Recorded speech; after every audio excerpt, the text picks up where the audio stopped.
the suppression of the use of marijuana and of the forces lurking behind it are the most important jobs this department is now engaged in. In 1930, the records on marijuana in the Washington office of the Narcotics Division scarcely filled a small folder like this. Today, they fill cabinets. Welcome, ladies and gentlemen, Coloradians, and everyone that's smart enough to listen from the outside. One of the most amazing plants we've ever discovered. The pot party, the trippers, the grasshoppers, the hip ones, all gathered in secrecy and flying high as a kite. Welcome back, ladies and gentlemen, to the one and only episode of the week. That's right, we're coming off a doozy of a fourth. Some of us are still licking their wounds, but we've got a great episode for you, and we've got a great interview at the end of this. But we've got a kick-ass episode. Let's just have a fucking good day. CB, how are you? I'm doing fantastic. Actually feeling better than I expected after the fourth. Yeah, no. Queen Eve, how are you feeling after yesterday's festivities? I feel great. Okay, sweet. So just me. Well, that's not a problem because thanks to our cannabis products and our friends over at Ritual Colorado, I am back like never before. That's right. Ritual is about to open their goddamn doors, and we're stoked to be able to celebrate it. 710 Ritual Colorado becomes a brick and mortar. They've obviously been our fan favorites by shopping online and through the mail, but now you can go in and test out all the products. Not really. That would be a little bit weird if you're sitting there like mouth fucking all the pipes, but the rigs will be on display and the counters will be ready to rock. That's right. 2521 Sheridan Street, the brand new Ritual Colorado smoke shop. I'm so stoked. Everything from the casuals to the connoisseurs, there's something for everyone. You'll hear more about all of that at the end of this episode because Patrick is joining us on the pod. Chris, one of the reasons we had such a big time yesterday was thanks to our friends over at Breckenridge Distillery. We brought some of the fire water over, and it may have caught up with me a little bit. I believe it probably did. Yes, but at the same time, that's the great thing about it is maybe if we're taking a little time off of the whiskey, they still have gins, rums, vodkas, bitters. And so if you're, no matter what cocktail you're making this summer, there's something for you over at Breckenridge. All right, let's get into this. First things first, you want to do fourth or do you want to do the hot new restaurant in town? Maybe let's hit the hot new restaurant first. All right. So, Chris, you did Sap Sua for date night? I did. How was it? I really enjoyed it. Okay, so for those that don't know, Sap Sua, Chef Nee, and is it Emily? I believe, no, Anna. Excuse me, Anna. Losing my fucking mind. Husband and wife team are opened a brand new restaurant right behind Tattered Covered on Colfax. It's been highly regarded in newspapers across the land, magazine publications across the land, and we're stoked to have them right here in our backyard. Yeah, I thought it was really cool. And, like as far as restaurants go that's serving up that Vietnamese-inspired cuisine like they are, I feel like, having one kind of in the central part of Denver, not really central, but you get what I'm saying. Like, it's a great location, and it's a great addition to the restaurant scene here. Yeah, so I went just for a brief happy hour the day they opened, ordered one of everything from the small stuff. Didn't get like deep into the entree weeds, so I'm going to go back for dinner date night as well in the coming weeks. But I thought the shrimp cake was delightful, fucking delicious. I thought it was a banger. It reminds you of, it kind of has, and I hate to do the ode to Hop Alley, but it kind of had that similar, texture or taste as that shrimp toast, which we love so much. So I thought that was a banger.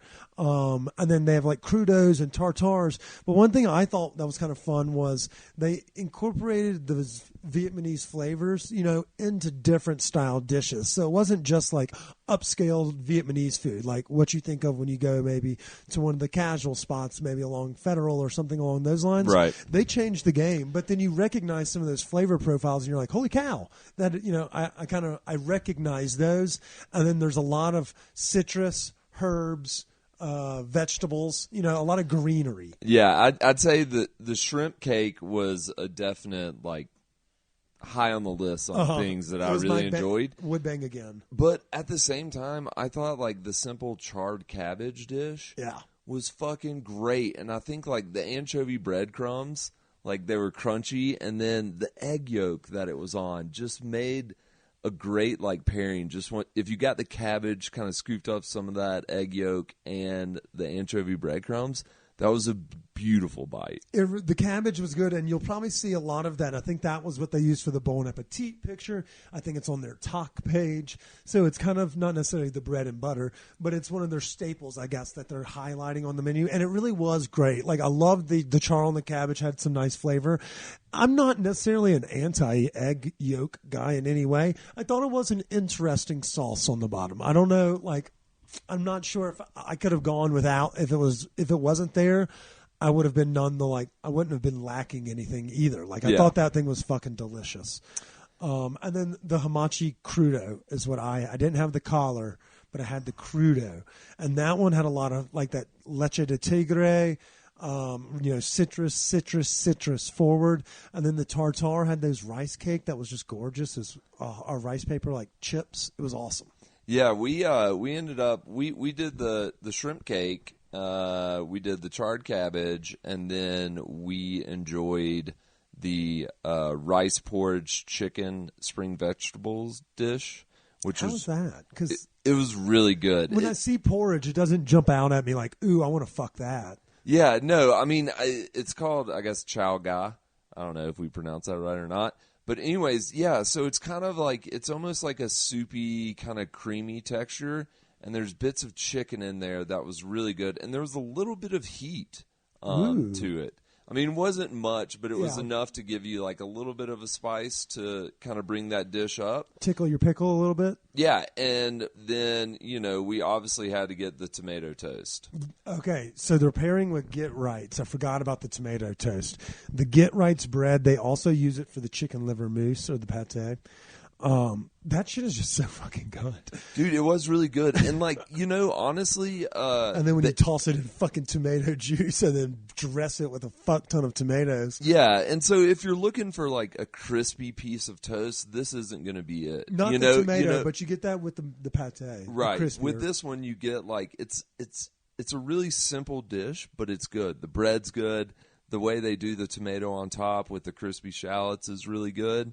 And yeah, we ordered those 3 dishes. They had recommended like 2 from each section per person, which, I mean, be my guest, go for it. But we were pretty full after those. Yeah, that would be a little bit. And it's the price point. It's kind of in that Hop Alley, Tavernetta, Annette range where, if you get cocktails, it'll be $100 a pop. Right. Especially if you do 2, 2, and 2, that may be a little bit of a stretch. I don't think you need both, like the tomato bread and a steak per person. That's true. And, I will say, though, we did get dessert because obviously you got to do you're dessert. a fat ass. And the dessert really knocked your socks off? Yeah. Okay, I mean, cool. It was just because, like, I wasn't expecting anything of it. And we got the grass jelly dish. And so it had, like... Grass jelly? Yeah. So it was really creamy. And then it was topped with this guava granita. So this little ice. And you were thinking like that was going to be the like main kind of ingredient on it. But once you kind of scooped through the ice on top, the granita, you got down there into this jelly cream. And then there are like these chunks. And I guess that may be the grass or whatever they're referring to. I'm not real sure. Just because I don't know a whole lot about this cuisine. We're not smart people. But that dessert was killer. Ooh, okay. And it was sweet. It was the texture on it was good. And like shout out to the general manager Hiji. I worked with her at Tavernetta, but she's gone over there to be the GM. And the front of house team was killing it. Yeah. And if you have any questions, like ask them because they can tell you like you definitely need to hit this or you can maybe try that a different time, but hit this on your first time. Yeah, and I think I just did again the sample size, like the smaller bites. So I had to I'm leaning on you for entrees and desserts for when I return. We usually don't give a wood bang score this quickly when someone opens a restaurant. We try to give you a little time to settle in, but at the same time, Chris, on the bang scale, how hard does it fuck? Fuck's hard enough to return. There we go. So we're thinking like high 8s, early 9s? Yeah. And I mean, just because it's something very new and the flavors are really delicate, but it's a cuisine that I haven't eaten that much of, and I thought it was exceptional. Hell yes. And you can pair that with a little movie date night just down the street at Colorado Boulevard, that AMC. Oh, right there We at went to night that we Maverick. did Top Gun party with? Yeah. So, I mean, turn it into an early movie and then swing by Sap Sua for dinner. Well, I mean, Chris, that reminds me, we tied this in beautifully into our dinner party next week. Not only is it with the chef team from, Colfax Crew, Chef Rico at Misfits, Chef Bo from Molotov, but that Top Gun it's very nostalgic. That was a fun fucking party, and I have no doubt that we're not going to skip a beat this time either. It's going to be a doozy. That's next Wednesday. And next Monday is 7/10. And that's for the potheads and neckbeards at home that like to do a bunch of dabs. That's oil day, baby. And we're teaming up with the crew over from Outside Pizza, which Chris has recently done an article with. And then obviously our friends from King of Wings, who make some of the best chicken wings I've fucking had. In the city. And so they're doing a little party for the munchies and the stoners out there. So you can get tickets to that from going to Outside Pizza. I think the weed dinner is probably sold out. I hadn't checked. I think it is because they sent me a message that they're mailing us a check. So that means that we're getting close. It's going to be a fucking gauntlet next week, Chris. Oh, I can't wait. This week's a gauntlet as well. I'm sneaking down to Ure on Friday. Eve is going to be house sitting watching the boys. Are you nervous? No, they're sweet. And that's Eve. Speaking, They're sweet dogs, we always say. Yeah, that's great. That's going to be great seeing the tales from Ure, the Swiss of Colorado, the Swiss Alps. Yeah, I think they just call it the Switzerland of Switzerland, America. something But like that. yeah, I'll give everyone a report back. It's like I've been fucking in the southwest part of the state for a better part of the summer, and I'm not necessarily mad about it as long as those fires kind of subside. Before we go, let's talk about the fires that were grilling in the backyard. Oh, the 4th? The 4th. How do you think you did on the grill? That was your first time eating Chris. I don't know if I'd phrase it like that, but it was good. I really like the chicken you made, like a little spice to it, and that white sauce. Never had that. Yeah. It was really good, and the corn was great. Alabama white sauce. I've never had that. I like it. Would you order that sandwich at a restaurant? I think I would, yeah. Nice. And I'm not usually like a horseradish person. Yeah, but you like mayo. Yeah. Yeah. So then there you go. Yeah, it's all you're good. safe there. I added a little barbecue chip to the top of my white barbecue sandwich. And I saw that. And then steak tacos, just because why the fuck not? Why not? I wanted duck fat tortillas so goddamn bad. I drove around the fucking metro for an hour just praying somebody would be open. Killian's not open. Pachitos not open. It was sad. We had to use just basic fluffy white tortillas. I tell you what wasn't sad is we got to experience a little bit of Eve's upbringing with her strawberry Jello Angel food cake concoction. Yeah. Let's talk about that. So I was expecting it to be like a layer of cake, not like in more of a Jello mold. Right, like with like cake kind of mushed cake, into it. Yeah. So you didn't really sell us on it, but it tasted delicious. I had 2 bowls of it from what I remember. It was spongy. It was good. It's the angel food cake. Yeah, the color was really, really vibrant pink. Yeah. Which might have thrown some people off, but when everybody tasted it, they enjoyed it. Yeah, it doesn't look particularly great. No. So did you have that often growing up? No, just like once in a while. Oh, okay. Yeah. Not like every week. I didn't even see you get a bowl of it yesterday. I didn't get any. I didn't eat my own because I had your banana pudding. Oh, well, that was Steph's banana pudding. Steph's, like, it was delicious. That shit is good. Yeah. Right. Oh, that was a great party. Thank you again, Chris, for having us. We had fun until the skies opened up. Goodness gracious. That's about when I went home, and I stepped right into a big fucking puddle, so both my feet were just soaking wet. But after that, we were able to watch some fireworks. They I guess, did the fireworks after all. Well, that's nice of them. We had 3 fucking dogs freaking out in the basement of our house thanks to the nice fireworks of the neighborhood. Neighborhood fireworks. Yeah. Well, I think that pretty much wraps it up. We have a doozy of an interview coming up right after this break. So let's get ready to have some fun. Eve, before we go, what's the Eve fact of the day? You could literally just say your middle name and get out of here. Okay, my middle name's... No, don't do that. Yeah, you can't do it. Damn just it. Just because No, I I can't. gave it to you. You have to wait till next week for that one. Fuck. Well, I had gallstones when I was like 19, so I had to get my gallbladder removed. There you go. And I guess that's kind of unusual. That's kind of young to get it done, but it runs in the family.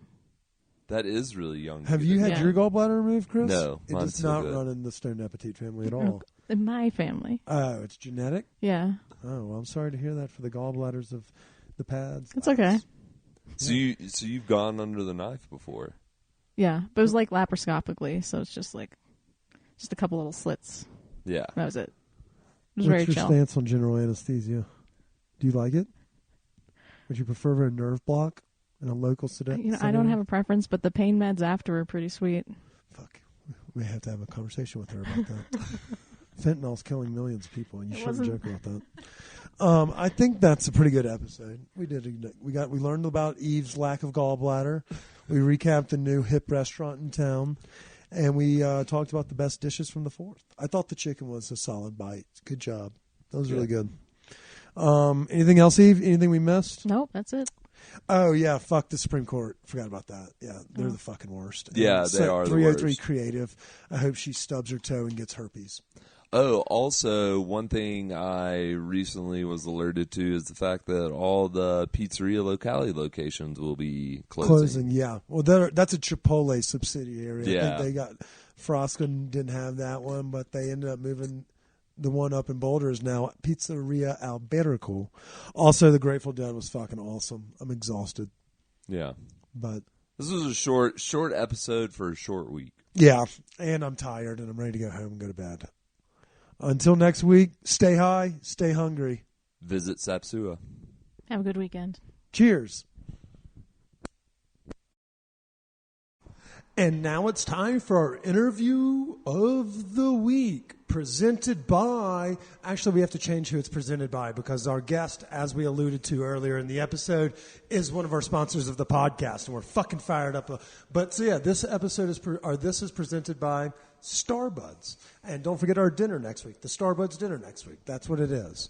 And our guest of the day is Mr. Patrick Bidding. Thank you. Hello, Kip. How are you, brother? I'm doing well. I'm glad you're here. Dude, I'm so stoked for you. For those that don't know, Patrick is the founder and owner of Ritual Colorado. You've heard us say time and time again about how we love the glass. He's got something for everyone, whether you're a casual or a connoisseur. Well, now he's about to literally open the doors to the city. And I know it's been a long, strange trip, but you're near the finish line, brother. Congratulations. Thank you. Thank you. It's been quite the journey, but also we're just kind of getting started. It doesn't end when we open the doors. You're not lying. You're not lying. So what we like to do is we like to start every episode the same way. And we're just going to kind of get to know you a little bit before we dive into the nitty-gritty of the grand opening of Ritual's Brick and Mortar, located at 2521 Sheridan Boulevard.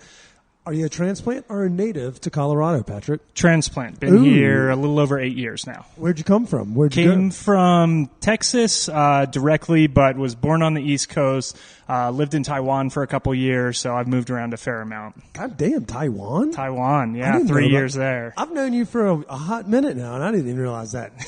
Did you need to know the native languages to kind of get through or survive over there, or was it a lot of English speaking? They were incredibly accommodating, and we, in my family, we joke. I took the language courses for 3 years, and I can count to 10 and say thank you, and that's it. And that was it back then, too, so I did not pick up very much of it. And that one may be a little bit of a fickle one because it's not like it, they say that it's one of more, I guess, different parts of the brain, like how their I guess the signings and things of that nature. Like you get one thing off a little bit crooked right there, or it means a totally different word. So Completely. Whereas the English and Spanish languages. Yeah, I can do Spanish. I cannot do Mandarin. That's wild. Okay, so what brought you to Colorado? Obviously, a little bit of a journeyman, but you've been here 8 years and you never left. What brought you here? Yeah, so my wife and I were kind of making a list of cities where we wanted to live when we were in Houston.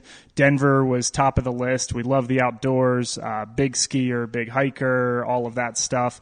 And then I was fortunate enough to get a job here. So that's what brought us here 8 years ago, and it's kind of all been history since then. Well, as we're sitting in your brand new smoke shop, was cannabis legalization one of was it just an added bonus, or was the short list of all the cities all cannabis-friendly places? It was definitely a pool, so I would describe them all as cannabis-friendly places, but it included places like Austin, so not legalized, but very much a part of the culture. Fun and funky area. But yeah, it was, for me, it was front of mind. I was very much tired of living in a culture where it was all alcohol. I personally preferred cannabis. I liked having the option. I like both, and I don't want to be judged when I choose cannabis instead of alcohol. That's a really good point, because it is like you can dabble in both, but if you do fancy your, self one way or the other, Austin would still be it's on that crazy scale where you can find just about everything over there. Shout out to our friends To Be Blunt podcast and Shia, we love you. And it's slowly it's slowly getting there in the South, but you made the right decision. So obviously you mentioned y'all moved out here, you found a job here, but it's kind of shifted gears in the last year or two, it seems like. I don't know what it is that you used to do, but I know what you do now. How did you find yourself getting into the glass game? You have some very expensive rigs right here in my arm's reach, which you should not have done. Yeah, so I was originally in finance. It was never a passion of mine. It was kind of something to pay the bills and to get us to where we needed to be in life. Had a bit of a internal transformation, self-discovery a couple years ago that made it abundantly clear that career path was no longer possible. Was that LSD that helped that? It was not LSD, but it was in the family. Yeah. So had really discovered a lot about myself, and the way I approach the world, the way I want to do things. And I had been thinking for about a decade on starting a business. If you go through the notes in my phone, I've got about 100 different business ideas and was just waiting for the right one to hit. Michael Scott Paper Company style. Michael Scott Paper Company was number 5, I think. I mean, if it's not in the top 10, everyone is you're doing it wrong. Yep. And then this one, it just felt like kind of everything lined up. We're really excited about the opportunity. I also had some health issues when I was living here in Denver that landed me in the emergency room. And as part of that, the doctors recommended, hey, maybe you shouldn't inhale quite as much smoke. Didn't say anything about ceasing cannabis use. It was just about the amount of smoke and the amount of combustion going into my system. And so that led me on the journey of kind of rediscovering dry herb vaporization, which is an industry I had written off a while ago. And when I rediscovered it, I realized there are some really cool products that are not available in Denver. And so on July 10th, they'll be available in Denver for the first time. And that's a perfect segue. Let's talk about Ritual Colorado, the number one job or company on your short list. It's fucking awesome. So like I mentioned earlier, Ritual Colorado, 2521 Sheridan Boulevard. It's been a bear going through the process and the permits. But how did this baby come to life, years ago, even before you found this new home? Yeah, definitely. So it's really kind of two main ideas. The first one, like I mentioned, is dry herb vaporization.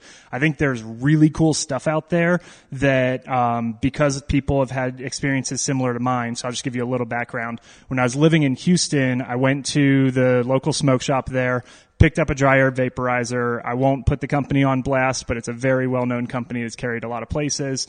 Had a really poor experience with it. It tasted like plastic. It didn't really get me that high. So it ended up in the trash can, and I told myself, okay, dry herb vaporizing is not a reality. Fast forward 10 years, 15 years, I discovered all these products that we have on the wall over there and realized it is a reality. It's just about understanding how it works and getting those modern technologies that really hit.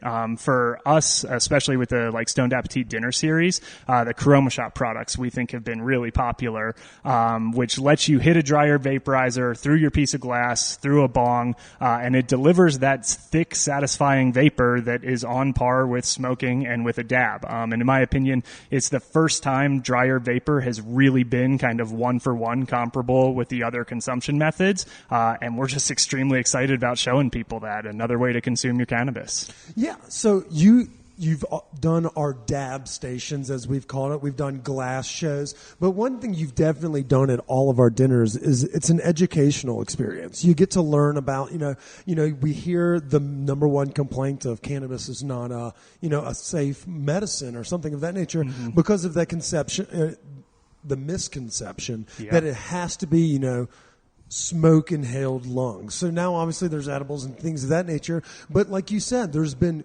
massive strides in different ways of consumption throughout the years, and now we're putting it on full showcase to display for those at home. Yeah. So that's one is really kind of the means of consumption. That said, we're not exclusive to flower vaporization. We love dabs. That whole wall over there is all dedicated I'm to looking them. at it. You have something for everybody. You can't obviously get the edibles here. You get those from our friends over at Standing Akimbo, Emerald Fields, or Starbuds. But you have something for every kind of pothead. Yeah, definitely. And that's kind of the second part is I feel like the head shop should be comfortable.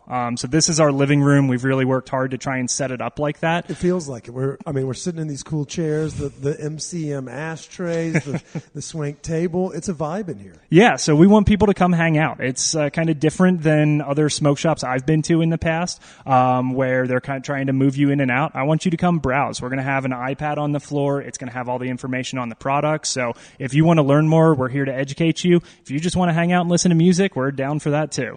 That's the fucking best part. Okay, so you seem to be I'm not going to say an expert smoker, but you're your way around. I've dabbled. Yeah. I like that pun right there. So I have a couple questions for you just about cannabis in general. Since, you obviously are in the industry, you work with a lot of companies in this space. Is there, who's maybe a grower or a flower that you're really high on right now? Yeah. That's a pun intended. Yes. So, the Ritual team for a bit now, we've been very high on green dot flower. Yeah. That's how we celebrate our Christmas party. We bring in some of the A5 or some of the, that Fortissimo, I was smoking on it yesterday. Was fucking legit. Yeah, so big fans of them. We also find there is really incredible flower all over the market. If you know what you're looking for, our neighbors here have really great stuff we've gotten from both of them. Starbuds, like the full list of your sponsors. So we're just fortunate to live in a legal city where we can browse around and just grab great stuff. Okay, so that makes it a good point. You mentioned you grew up on the East Coast earlier, and now you're in this legal state. Give me when was the first time you got high? What kind of weed was it? Where'd you buy it? So late college, kind of friend of a friend hooked us up. We made it known that we were looking and they got it. We laced a hookah as the first time, and it was an incredible experience. I don't know if I'd enjoy it as much now, but in retrospect, like a huge highlight. It was a fun day, hung out with friends, played cards. It was just like as good as it could have gone. That is a good 1-2 punch too, just like smoking weed and playing a little poker. Yeah. I like where your head's at. Okay, so let's say, let me ask you this. How'd you find this location? Because this is kind of a perfect fit. I mean, you're right here next to Joyride Brewery, for those that are curious. You have a stone's throw from Sloan's Lake. How did y'all find that spot? How did y'all find this spot? Yeah, so we opened online in April of 2022. Had been looking for a brick and mortar for about 6 months even before then. And it was kind of a mix of luck and hard work, and it kind of came together here. Sloan's Lake neighborhood was always very top of our list. For the first year of our search, it wasn't possible. And so when this property came up and kind of checked all of our boxes, we moved as quickly as possible because we love the neighborhood here. We love our neighbors. We love the lake. I actually used to live about a quarter mile from here. And so my wife would walk the dog around the lake every day. So we just really love the community in this part of town. I like where your head's at. Okay, so now these are my tough questions. I hope you're ready for this. Let's say you're open every day except for Tuesday. So it's Wednesday through Monday, 11 to 7. Let's say you just worked all 6 days. You've also, opening and closing like a lot of small business owners do.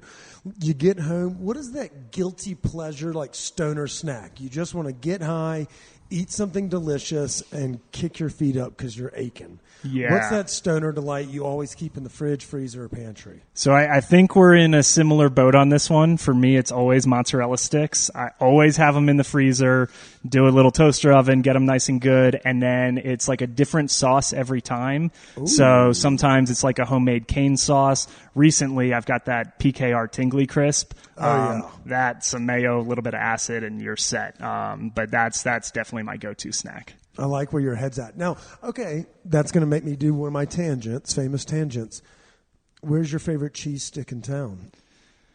Oh, man. Because you mentioned adding the chili crisp. That makes me think of the Meta Asian Kitchen one. Yes. That's a fucking good one. And you mentioned a couple of the mayo-based sauces. And I'm Team Red, but I won't judge you for being Team Ranch. No, I'm Team Red. Red doesn't hold in the fridge. So for the once a week, twice a week, it's not as practical. You're right. I am going to go with Meta also because they had that Always Sunny 4th party yesterday, and that menu looked incredible. So I'll go with them. With the rum ham and rum ham and hot dogs. They're great people, and we're excited. They'll actually be on the podcast in a couple weeks because awesome. They have just opened their new spot. So Twinkies, y'all and them. Okay, so we've done that. Let's say this is one of our more fun questions. It's the dinosaur question, Patrick, which means you're in the home stretch, and that's thanks to our sponsors, Ritual Colorado.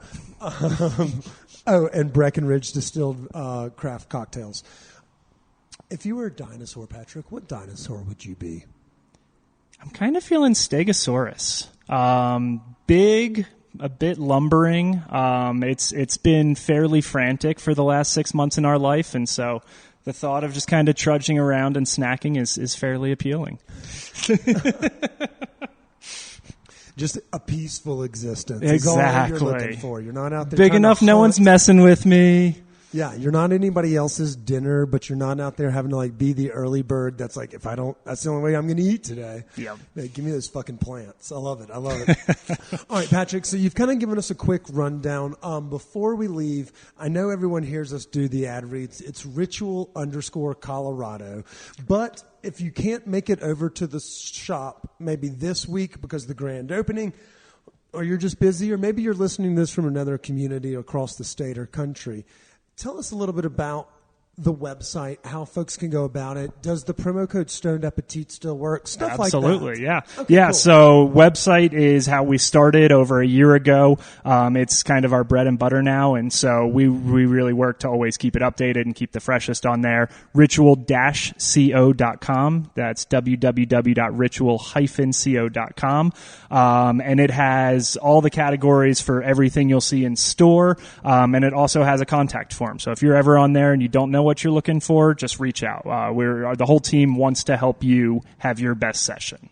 I love it. And he's very responsible on social media too. So if you have questions like, do you have, the newest Puffco, which I say that because I'm looking at the Sherlock. It is in right the mail. now. It'll be, so the Sherlock's there, the proxy, but then the new Peak Pros will be here tomorrow. Oh, perfect. Even just before grand opening. And Yep. for those that are listening, that's this coming Monday, 7/10. Of course, oil. Duh. Okay, so it's the last question of the week, Patrick, and then I'll let you get back to work. Okay. It's called the Last Supper. You get 3 people to join you for your Last Supper. They can be dead or alive, but they cannot be friends or family. Okay. Who are the 3 folks you're inviting to join you for a good hurrah? So number 1, I'll go Bourdain.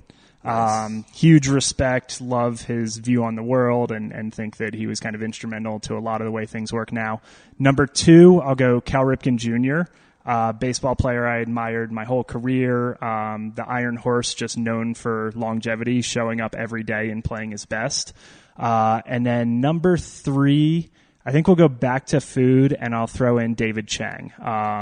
He kind of the double snack. Yeah, cullinated a lot of my interest in cooking, and I just think he's got a really interesting worldview and an approach to how he does things, and so I think it'd be fun to hang out. He has an equally great podcast as this one, but maybe it's close. Yeah, it's we're probably about 1-2 on the Apple big boards every week, if I had to guess.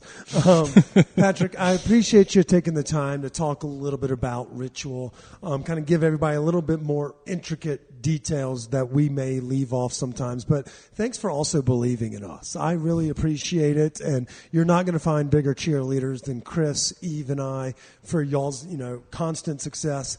Also because we literally are like one block away from the house, so I fucking love it. It's 2521 Sheridan. Is it Boulevard? Boulevard, yep. Okay, I keep saying that, and I was like, I don't know if that's Boulevard or Street or Drive.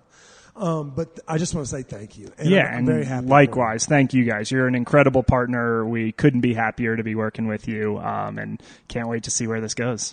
All right, that's a certified handshake. Y'all, we will be down here on Monday, 7/10 at 11 a.m. when he does the ribbon cutting and grand opening. It's right next to Joyride, right around the corner from Providence Tavern, just up the way from Edgewater Beer Garden, and just a stone's throw from one of our favorite markets in town, the Edgewater Public Market. So the next time you're going out for a brew dog, or maybe you're hitting up the dispensary, swing on just swing on down to Sheridan, 2521 Sheridan Boulevard. There's parking right out front, and you'll see the big-ass glass windows open with the ritual signage on the wall. Yep, and signs coming on the roof, and the whole thing will be there very soon. I love the paintings on the side of the building. We need to keep those. That's little cool. authenticism. Yeah, I dig it. And then, does it have the tarot card? Yeah, it's an old neon for tarot, and it is the coolest thing. So we're definitely protecting it for now. We're hoping at some point we can bring it in the store and light it up and do something cooler with it. That would be really, because it makes you think of Linger. You know how it used yes, to be absolutely. the Olinger mortuary or whatever it was. Yeah, it seems like the Denver thing. Yeah, repurpose. I like what you're doing. You're saving the environment one big sign at a time. Well, this is y'all's sign to get your ass down here. That's 2521 Sheridan Boulevard. And Patrick, thanks again. We're stoked to be for Ritual to be open. Congrats. Thank you. We're so excited to open. Congratulations, man. Appreciate it. All right, until next week, stay high, stay hungry. Cheers.